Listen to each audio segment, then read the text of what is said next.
Morning, everybody. It is actually, we're 9 a.m. today. We have to start doing this. We're gonna so the people can find us.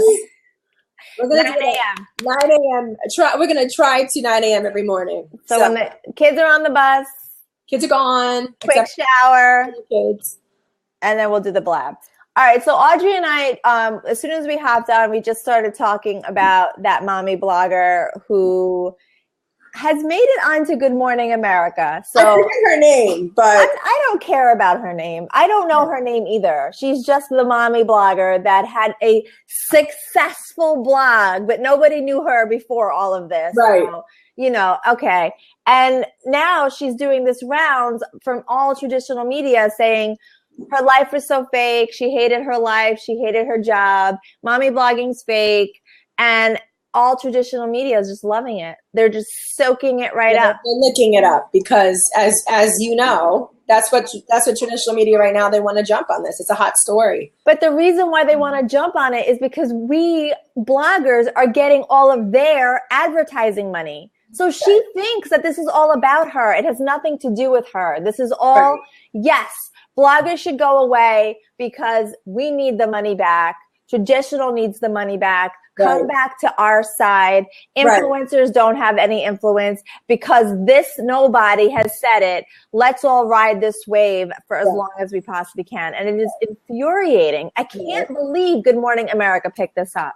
Well, seriously? They had to. They saw, they had to. They saw what people were talking about it online. I mean, let's be honest, like 1 million people mentioned it on Facebook. That's how I found it, was people talking about it on Facebook. But 2 weeks ago. It was 2 weeks ago, but she's trying to ride this wave out. You know what I mean? I mean, listen, like the killer is even that New York Post, I think it was quoted as mommy bloggers. How long have people not referred to us as mommy bloggers? I know. I mean, it's like the evolution of blogging. I mean, it's, we joke about it all the time, but there's been an evolution and we're not even called bloggers anymore. At this point now, a lot of people call us digital influencers because if you call us a blogger, it puts us in a little box and all we have is a blog. But now what we have is so many different offshoots that fall into the social media category. And, I think that what pissed me off the most about the New York Post article and seeing the ABC thing this morning was the fact that it is just not dying. Like, listen, I know you hated blogging. You lied. It was a fake life for you. Guess what? It's not for me. It's not for you. This is a little bit more than just a hobby for me. This is a little bit more than just a fleeting interest. This is my livelihood. This is what I pay my bills with, as I know it's the same with you. Yeah. And that's what pissed me off, is that because we have blogged with women who have been doing this for 10 years. 100%. Professional. And when you read something like this, as much as I want to say, I'm not going to give you the time in my life to sit down and even respond to this. But then it gets to a level where you're like, you know what? Don't you dare group me into. Now don't take a step back and go, I didn't mean to insult the community. You did. You did. I didn't mean to put everybody in the same category. You did. The beautiful thing about blogging is that we can say what we want online. It's our space. But what you did was extremely, I feel, just don't put us all together. You had a bad experience. We all want to show up one day at work and just say, I hate this. I'm leaving. Done. Don't, obviously someone pissed you off that day. Somebody got a job that you didn't get that day. Someone told you that they made this amount of money, this project. Something was the impetus to get her to write that. Who the hell knows what it is? And honestly, who cares? But at the end of the day, what she needs to realize, and I actually think she did, because that New York Post, I think she did get it. But you just can't group everybody into one little category. So don't be surprised when people are going to jump on you and criticize you. Don't get upset and insulted when people now say shit about you, because guess what? You put it out there on a silver platter. So you got to be big and strong enough now to take it back. Mm-hmm. And as much as she lied then, in her mommy blogging life. And by the way, the reason why they're using the term mommy blogging is because they feel it's condescending in some way. Of course. They're trying to demean us in some way. But as much as she lied during her life as a blogger, she's also lying now, talking about how successful she was. Well, are you telling me someone who can rake in $3,000 to $4,000 a month Right. I don't know where she lives. I really don't know where she lives. But doing blogging, taking in $3,000 to $4,000 a month, Right. you're just going to stop bringing in that extra income. I just don't understand that. I don't understand the lot. I don't understand it. I mean, yeah, I don't. That's why I think something had to happen to get her to write that. Yeah, I mean, in my perspective, I feel what really happened was she couldn't make it. She was getting, she couldn't get over the hump, and that was what was frustrating for her. Right. And so she said, "This is all fake. I hate staging photos. I hate going on free trips and people making fun of me because I'm the blogger on the trip. And I hate everything about my life. And so I quit." But that's because, it didn't work for you. Like, but it's not blogging. Blogging is not what was wrong. It didn't work for her. You were what was wrong with blogging. You didn't mesh well with blogging. So it's not that the industry is wrong. Right. It's that you did it wrong. Exactly. And that's it at the end of the day. I mean, how many trips or how many, in all honesty, you know and I know, as anybody that would be watching this, we all have a list of bloggers that we know that we feel 100% most likely have to lie about maybe something that they use. They have to twist and turn how much they're making. At the end of the day, am I really going to call anybody out and say, I would actually love to see your year-end statements that you had to turn in to, for your tax. I want to see how much money you made. No one's going to ask. And guess what? No, just like I wouldn't share how much money I make a year with somebody, no one's going to ask someone. No one has to share that. No one has to share that. So you can say, I can tell you right now, I made $1 million last year. And you know what? You can believe me or not. And I think the beautiful thing that you said, I think in your post I'm summarizing it, but like you said, and if you kind of like, I don't give a shit if you don't believe me. Like, I don't have to prove what I do to anyone. And, at the end of the day, she doesn't have to either. But at this point, what I would love and respect at this point was for her to go, listen, I'm just taking a step back. If Good Morning America wants to talk to me, honestly, I wrote it. I was really upset. I'm pregnant right now with my third child. And I needed to get stuff off my chest. And I just want to step back and be with my family. Like she said, I want to go to the park and be tuned into my phone and not be worried about social media. I respect that. There were days when I honestly, as you know, as my best friend, I've said to you, you know what? I just need to take a social media day off. I want this to be about the McClellan family. I don't want to be Facebooking or videoing or anything. I would respect her right now, I feel like, more if she didn't touch the traditional media. You said what you had to say. You put your line in the sand. 100%. I get it. People gave you, their opinion. You gave it back. Now let's just stop. Yeah. You don't need to go on. No, but she doesn't want to stop because this is exactly what she wants. Exactly. Like she didn't want to blog because it interfered with her life. And it was too much focus on herself. But yet she's on TV and she's in the newspapers now. Right. So like, I don't know. What are you saying?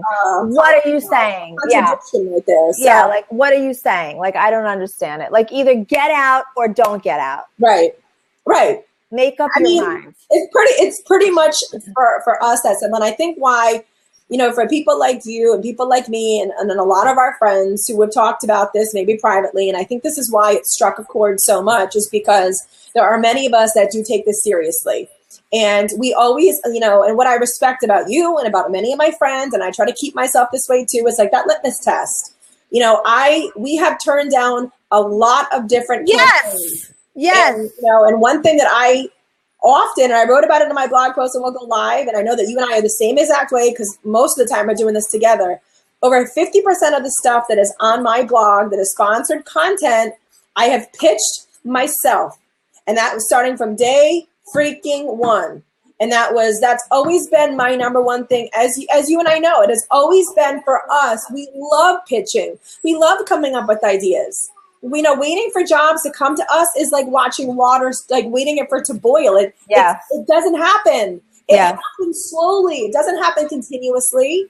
You can't burn bridges like that. A lot of the stuff that we do, we pitch ourselves.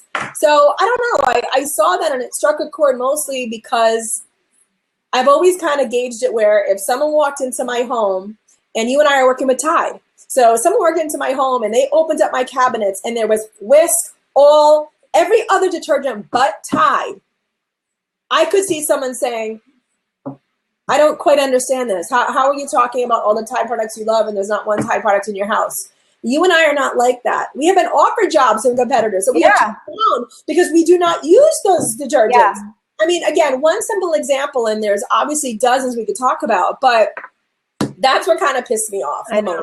And you know, I also think, like, you know, and everyone has to do what they have to do. And 100%. And look, I'm not judging people. So I want to preface this right now. So if this sounds familiar to anybody that is watching this later when we post this on Facebook, I'm not judging anyone. But, you know, when I see posts about like, you know, KY jelly or, you know, like things that I would not put on my blog. Like, I'm wondering, did this girl write about things that she was just so uncomfortable with? Like, are you writing about like Depends diapers when you're not in that yet? Like, were you taking programs that was not a true fit for your site? Because if you lived that life, if you took every opportunity that came your way and it felt ugly to you because you were just doing it for the dollar, then you're doing it wrong. Right, then you are doing it wrong. And I 100% understand. And if that, and honestly, if she had just said that clearly, without doing a universal bash of everybody, which again, now she's saying she didn't mean to do, but that being said, that's how it came across. And then I can understand and respect you 1,000%. Because we don't do that. Like, like the other day, you and me got asked to do a Botox thing and a breast enhancement thing. You know, and I could use a boob job, and we still said no. Okay, I was like, I really appreciate this opportunity, but I'm gonna pass. I'm going to pass. I don't want to interview a plastic surgeon about Botox and breast enhancement surgery. It's just not a fit for my blog. It doesn't fit your blog. I don't want to live an authentic life. Like, I don't want to write about things that are uninteresting to me, even though there's a dollar sign attached to it. It doesn't matter. It still has to feel right to me. And you know, if she reads your blog, I mean, you know, like that's the kind of, like we always say, like, you know, we hit our target is moms. It's always been moms. And, you know, I always, in my head too, I always think, like, when I'm not, like, my sister obviously just had a baby, but I love to write about maternity clothes, fashion, because why? I love fashion. And you know, that for me is a very like fun, authentic thing for me to talk about. Now, that's one thing. Now, if I was talking about, like, you know what I always say, when I had all the boys, okay, I had 4 boys, it would be like somebody coming to me to do something that was very targeted for girls. And me being like 100% all the time, like taking any gig that came my way that had to do with just having girls. Now, I had nieces, so I mean, I knew what it was like to be around little girls, but it would be very like unauthentic of me to stand here and go, let me show you how I do my daughter's hair in the morning for school. Come here, boys. Like, you know, like that, like, come on. Like, you know, that's just outlandish. But, you know, at the end of the day, I would, if I had to, like, as I know you would, mop the floor of McDonald's if I needed to put food on my table. Yeah. So I never, and like you said, I'm not going to judge someone's decisions in terms of what it takes to be able to put food on the table, a roof over your head. I mean, that's why you and I work so hard, because you and I always don't know how much money we're going to make next month. So instead, what you and I do is we kind of put our heads together and say, okay, what do we have going on over the next 6 months? What do we think is going to work for our readers? How do we think this content's going to really be created and come to life on both of our blogs? And how can we create something that you and I can do together? Yep. That's usually like the way that we think together. And then we look at people that we know and great contacts we have, and we reach out. And if they say, sure, send us some ideas your way, we do. And that's how you and I do a lot of what we do. Right. And that's why we feel good about what we do. Well, yeah, exactly. Because we're owning it. And I think her problem was she had no control over her site whatsoever. She took what came her way. She felt ugly about what was happening. And that is not a representation of a real social media person. Like that does not represent a full-time blogger. And what is happening now is traditional media is just taking that version. Right, they're jumping on it. And painting this picture of saying, oh, this is it. This is what the behind the curtain looks like for all mommy bloggers. And that's what's getting annoying. It's and I know that's not true because like you said, we've been doing this for a decade. You know, this is not a new thing. She's like, oh, I started in 2013. I started my 8th blog in 2013. Exactly. What are you talking about? You're representing an industry and your first blog was in 2013? Are you kidding me? You're on Good Morning America this morning talking about an industry and your first blog was 2013. I'm sorry. You have chosen the wrong representation to talk about like an influential group of women. And now people who maybe don't know much about us are looking at her and going, oh my God, the whole thing is contrived. Exactly. I had no idea. You know what? There are probably hundreds of blogs that are contrived. And you know what? I could probably, and I would never do this, rattle off blogs right now off my head who I feel are probably more on that side of the fence. But you know what? It is what it is. This is the beauty, I think, of why, you know, there are people in this blogging world that kind of, as you and I, we try to stay away from the drama. We don't want to touch it because the most important thing is to worry about what you have going on. Yeah. You know, you don't want to always be looking around and, you know, and feeling like, oh my God, like, you know, but, you know, like she got that, she got this, how much she gave me? I don't know. Like you and I really just aren't like that. You know, and I've known you for a lot of years now and we just kind of do our own thing. And that's kind of the beauty of what we do together. We just do our own thing and we don't worry about anybody else because there's enough in this space for everybody. If you want to start a blog tomorrow, there's a space for you. Yep. This blogging bubble is not over. This social media bubble is not over. It's not gone. And let me tell you this: when somebody gets a really big campaign, and they're in a TV commercial or they're in print and they're in some advertorial, I think it's amazing because it's good for our industry. Yes. Yeah. When Fashion Week was happening, they had I think her name is Sophia Song. I'm not really sure, but they had. Tresemme had a fashion blogger in an actual Anna, am I wrong? I know. I think you're right. A song, something. Song. The Instagram is Song. I can't remember right now, but I just remember seeing that commercial all day long during Fashion Week, and it was a blogger in the Tresemme commercial, and I was like, yes, absolutely. Yes, I wasn't upset. I'm not going. Oh, I'm so pissed for her. Like, how could they pick her? I'm shutting down my blog. I'm never talking about beauty again. I was like, amazing. I was like, yes, good. A blogger made it onto traditional media. Awesome. Like, great. Good for us. Good for everybody. And that's how everybody should be thinking. This girl didn't get something. Just like you said, something happened that she just got fed up. She got one too many points. I don't know what it was, right? But something had to have happened. You don't just wake up on a beautiful day or on just just a regular morning and go, today is the day I'm going to just blow up and say, I mean, obviously something had been building, and there was something that made her sit down. Because the reason why the post that you wrote is because you read that and you were fed up. Something happened to make you write it. Right.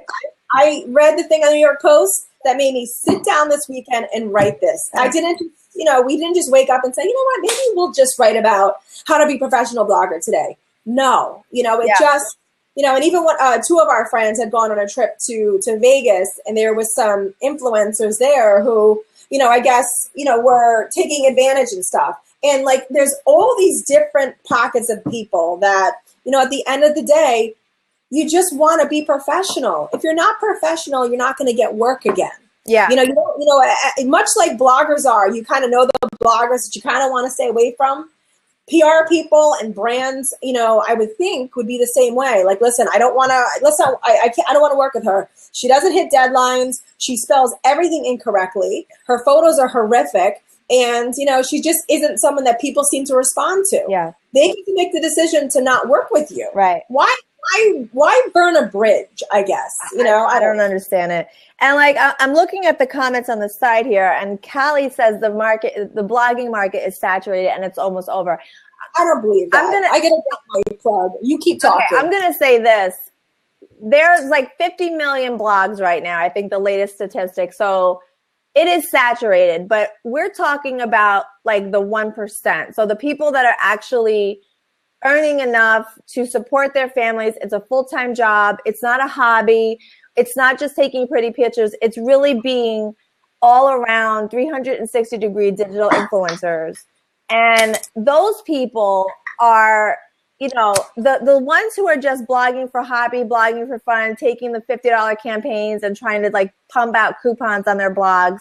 That is saturated. That's because people are they're just seeing something and they're trying to replicate it without putting the effort into it. Right. If people are putting the 8-hour a day, 10-hour a day, Audrey can tell you, we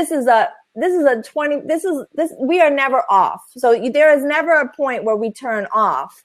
7 days a week, we're at a vacation, wherever it is you're on, you have to be connected. Right. Those people, that is not saturated. I wouldn't say that it's almost over. I would say those people are full-time bloggers. That is a real occupation. We are never without work. I started blogging in 2005, and I'm the only person working in my family, and Audrey's the only person working in her family. And that's been for many, many years, since 2007. And, I live in New York. I don't live in the middle of the country where houses are a little, they're not as expensive. Like we're able to maintain a lifestyle on the blog. So saturation exists on a very low level. I would agree with you. Right. Like people just doing it as a hobby, but people doing it full time, I don't think there's many people there. Hey, Kathy. Hey, Kathy, and I'm going to go a step further than that. I mean, listen, people have been saying the blogging world is saturated, honestly, since almost I started. And that was back in like 2006, 2007. Now, I honestly remember being at a conference. I think it was, I think maybe in the Blistum conference, 2009, 2010, and having that coming up as a conversation. Like, oh, is it a saturated area? And all of us there were going, well, I hope it's not, because, we love this. We want to keep going with this. But, you also have to realize that when we say that the blogging world has become really saturated, the beautiful thing is that everybody can have a space online. Everybody can talk. Everybody can share their views, their opinions, whatever it is they want to share. But you also have to remember, now what comes into play is Twitter, is Facebook, is Pinterest, is YouTube, is Instagram, is Snapchat. It is no longer just this blog.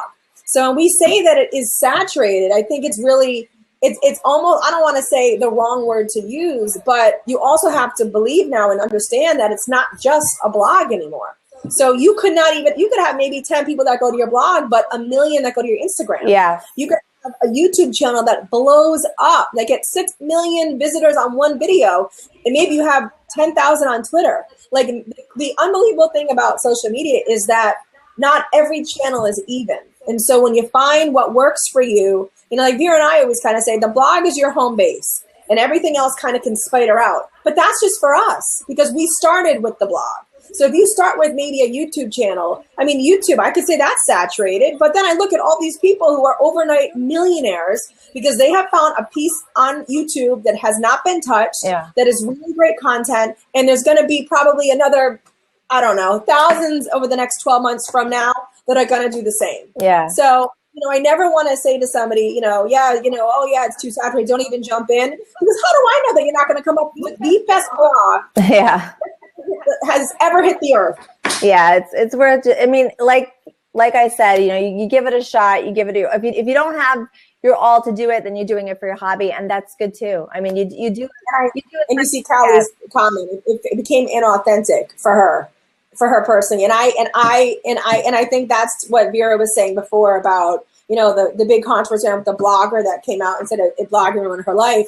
I think that the smartest thing that you can do is to what you said. When it becomes inauthentic, then it's time to stop. Yep. And the day that I look at my blog and I say, wow, I just can't think of anything else to talk about. If I talk about anything else, it's going to be a lie and coming from a very, a place that's just not authentic for me, then I 100% will step away. Fortunately, that hasn't happened yet for me. I enjoy coming up with content every day. I enjoy working with brands and creating content that works for me and my voice. But you have a great point. When it does become it's not authentic, you are 100% correct. It is time to step away or just take a break.